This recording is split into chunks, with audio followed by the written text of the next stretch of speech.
Hey, this is Idea Cochise for Cochise and this is my first movie review. I'm going to be reviewing Another Earth. It's a highly regarded movie of 2011. I saw this movie about a week ago, and it took me a long time to really articulate my feelings and thoughts about the film.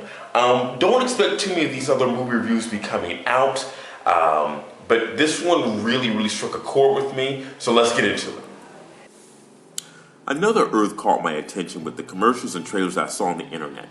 The concept of multiple universes was something that I was introduced to as a kid through DC Comics' Zero Hour. I know that Crisis on Infinite Earths came out first, but I did not read those comics when they came out. As a philosophy major in college, my knowledge about the subject of multiple universes expanded.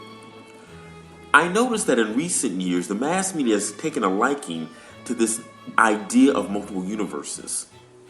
Back in the day, about 11 to 14 years ago, everything about reality in your mind compared to the outside and whether or not the outside reality was real or not was really the hot philosophical meal ticket in movies such as The Matrix, Memento, Vanilla Sky, American Psycho, and to a smaller extent, Waking Life.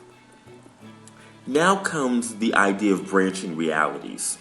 First off, this movie is not so much about its title or even science fiction as it is about creating a legitimate way to run away from your problems and self-forgiveness. There's a discovery of another Earth that seems to have already been established before the events of the movie.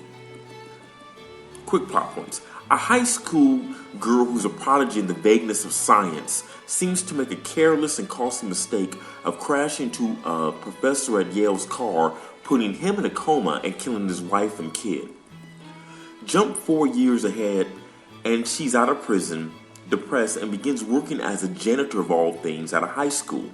It's unknown if it's the same high school she went to. Now the time has passed, the other Earth, named Earth 2, has become more important, especially after the audio contact that is made between the two Earths.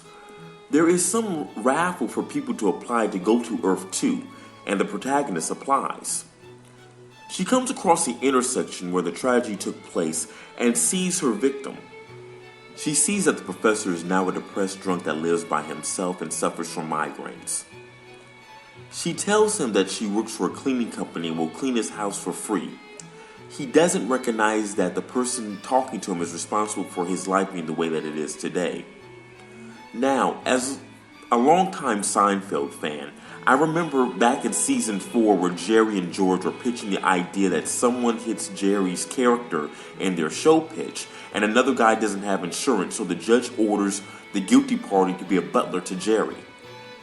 You know, the thing is that if you saw that season, you think about it consistently here, but the way the movie is presented, you don't draw any funny correlations, which is a good thing. The two grow on each other, but talks about Earth 2 are kept to a minimum between these two characters. After repeated cleanings, the professor shows off his musical ability, and I must make note of the sex scene that takes place right after. Without the overlay of sexual tension that I thought this movie would take, it comes across as natural nonetheless, given their need for human interaction. However, after she gets laid, which may have been her first time with a man since she went to jail at the age of 17 to 21 or 22, she becomes pretty. Like getting laid brought out her a new wardrobe and changed her taste, which I don't know why, because it's like she's looking pretty for us, the viewer, and not her lover. He seemed to be attracted to the grunge girl. Towards the third act of the movie, she gets accepted to the Other Earth space program and wants to go, but the professor does not want to be alone again. She tells him of the mistake that she has made in an indirect fashion, but it's clear enough to him that she's admitting to killing his wife and child. He gets mad, but calm enough to let her go home. On TV at her house, there is a guy that is being interviewed that opens the door to the idea that his wife and kid may be alive on Earth 2, or at least a different version of them. She hands him her space ticket and goes off, and the movie ends with a predictable but expected money shot. Some things need to be said. Another Earth starts off way too slow. We learn little to nothing about the girl who's way too grungy for a role at the beginning.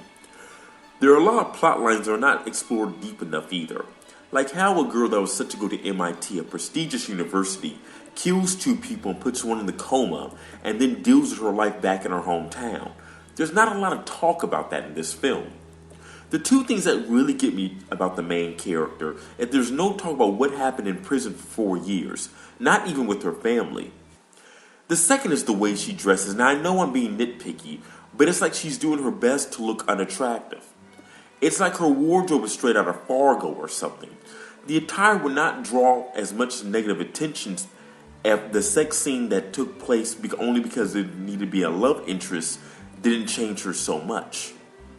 Also, the family is way too perfect. Their daughter, the main character, gets into MIT. Then her brother gets into UConn. Then the girl gets accepted to the Earth 2 program. It's strange to have an ex-con get accepted into the space program. However, there's a fantastic analogy between her reasoning for going to Earth 2 and the crew of Christopher Columbus wanting to discover new things.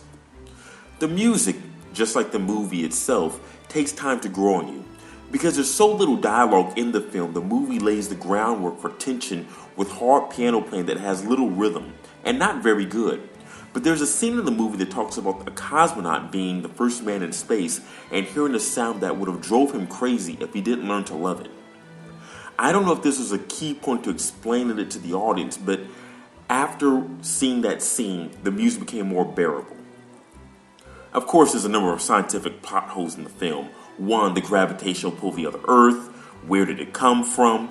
And why is the trip that would take special training given out like the lottery?